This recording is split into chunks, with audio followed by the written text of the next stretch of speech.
September 14th, 2024. Two hikers are bushwhacking through a remote British Columbia forest when they stumble onto something impossible. Metal, massive, rusted metal, in the middle of nowhere.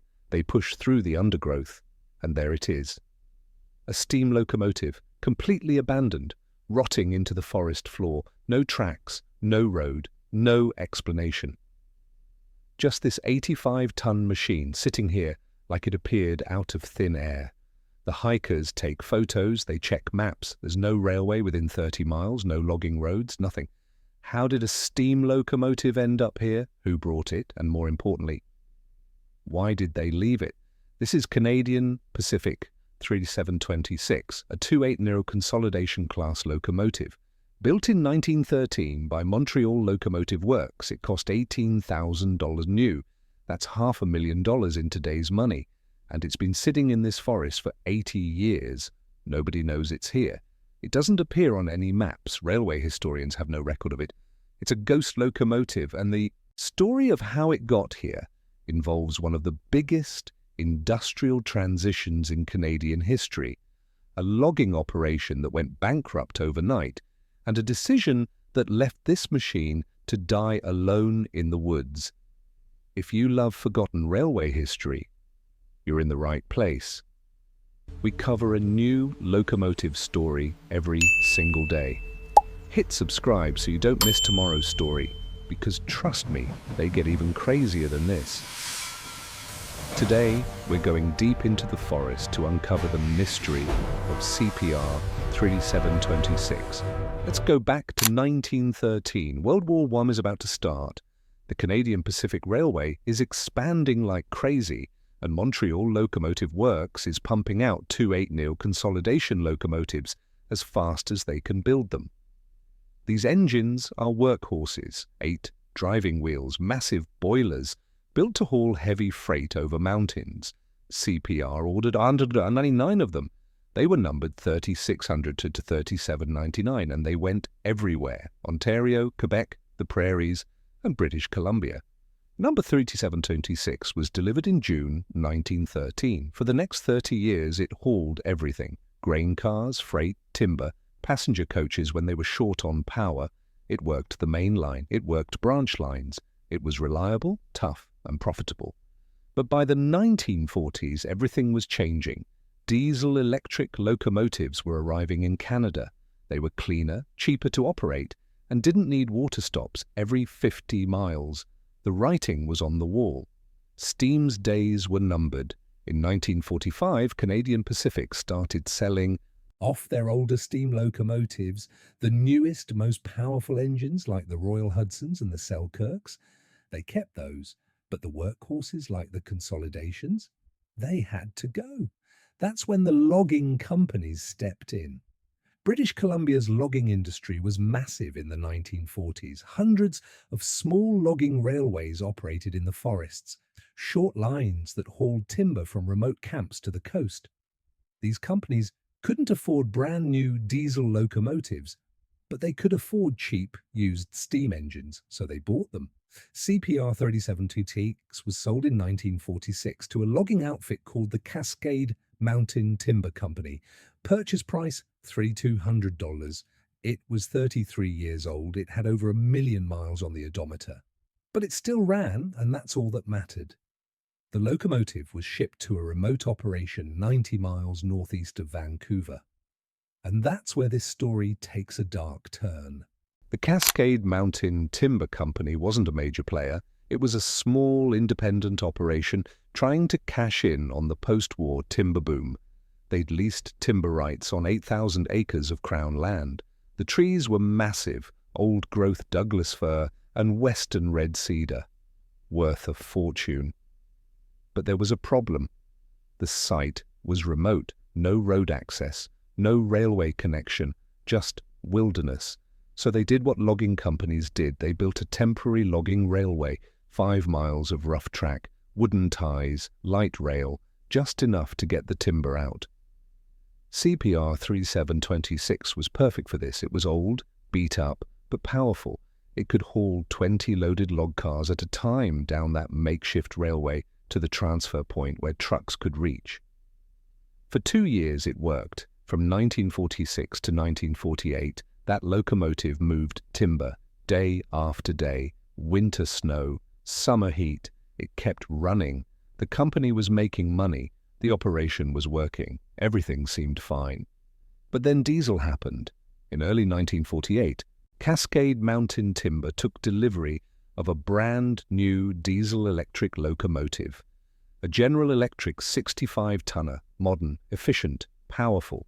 Suddenly CPR 3726 was obsolete again. The diesel could haul the same loads. It didn't need constant maintenance. It didn't need a fireman shoveling coal. It didn't need water every 2 hours. The steam locomotive was done, so the company made a decision. They'd bring it back to civilization and sell it for scrap. There was a problem, though. The logging railway was temporary. It was never designed to carry a heavy steam locomotive back out. The track was too light, the grades were too steep, and there was no connection to the main line anymore. To get CPR 3726 out, they'd need to dismantle it, transport it piece by piece, or build a temporary heavy-duty track just for the move. The company did the math. Scrap value of the locomotive, maybe $1,500 if they were lucky. Cost to retrieve it, at least $5,000, probably more. It wasn't worth it. And this is where it gets crazy. The decision they made next would leave this locomotive abandoned in the forest for the next 8 decades. If you're enjoying this story, hit that like button and subscribe. Way more coming. So they made a choice that still haunts railway historians today. On March 17, 1948, the crew stripped CPR 3726 of anything valuable. They pulled the brass fittings, the bell, the whistle, the pressure gauges, the brass builder's plate, anything that could be sold. They drained the boiler. They pulled the fire from the firebox one last time. And then they just left it. The foreman later wrote in a company report, "Locomotive retired in place, retrieval cost prohibitive, site to be abandoned with all non-essential equipment." The logging operation wrapped up 6 months later. The company had harvested all the profitable timber. They pulled up the portable track sections that were easy to remove. They packed up the camps, and they left the locomotive behind. Fall 1948. Winter snow covered it. Spring 1949. Moss started growing on the boiler. By 1950, the temporary tracks were gone. The forest was reclaiming the logged areas. New growth was sprouting. CPR 3726 was already disappearing. Within 10 years, you couldn't see it from more than 50 feet away. The forest had grown up around it. Trees sprouted through the running boards. Vines climbed the smokestack. Rust consumed the metal. By 1970, it was completely hidden. You could walk within 20 feet and never notice it. Just another moss-covered lump in the undergrowth. For decades, nobody knew it was there. The logging company went bankrupt in 1951. Their records were lost. Canadian Pacific had written off the locomotive in 1946 as sold and never tracked it further. Railway historians assumed it had been scrapped like hundreds of other consolidations, but it was still out there, rotting, slowly dissolving back into the earth until 2024. Those 2 hikers, Sarah Chen and Mark Davidson, were following an old game trail when they spotted something unusual, a perfectly straight line of younger trees, different species from the surrounding forest, growing in a narrow corridor. They realized this was where the old railway grade had been. Trees had grown on the disturbed soil after the logging stopped. They followed it for 2 miles, and then they saw metal. At first they thought it was an old water tank, or maybe mining equipment. Then they brushed away the moss and saw the driving wheels. The discovery made local news. Railway historians were stunned. CPR 3726, a locomotive everyone assumed had been scrapped 75 years ago, still sitting exactly where it was abandoned in 1948. The Forest Museum of British Columbia sent a team to investigate. They documented everything. The locomotive is in rough shape. The boiler is rusted through in multiple places. The smokestack has fallen off. The cab is collapsed. The firebox is full of decades of rainwater and debris, but it's complete.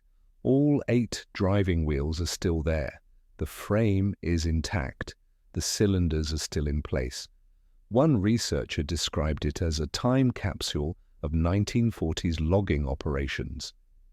Because this locomotive wasn't preserved in a museum, it was abandoned at work, still facing the direction it was headed when they shut it down. There's been talk of recovering it, bringing it out for preservation.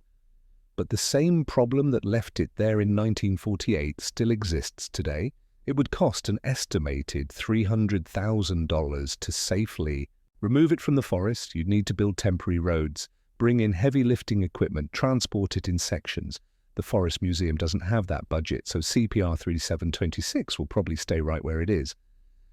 The forest is now protected old-growth reserve land, which means they can't just bulldoze their way in, which means this locomotive's final resting place will be exactly where it's been for the last 80 years, in the forest, alone, slowly being reclaimed by nature. CPR 3726 isn't unique. Across Canada, dozens of steam locomotives were abandoned in remote locations when diesel took over. Most were scrapped, some were left in mine yards, a few were pushed off bridges into rivers, but 3726 is one of the few that's still intact, still identifiable, still sitting exactly where it died.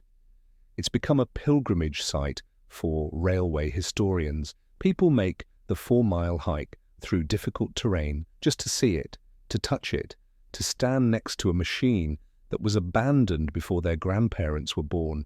There's something haunting about it. This locomotive was built to last decades. It hauled freight across Canada. It survived World War I, the Great Depression, World War II, and then it was just left behind. Too expensive to save, too remote to matter. CPR 3726, 111 years old. Still there, still waiting. Thanks for watching. Tomorrow's story is even crazier. We're covering Canada's 2 million locomotive that was cut to pieces in a prairie scrapyard. Hit subscribe so you don't miss it. See you tomorrow.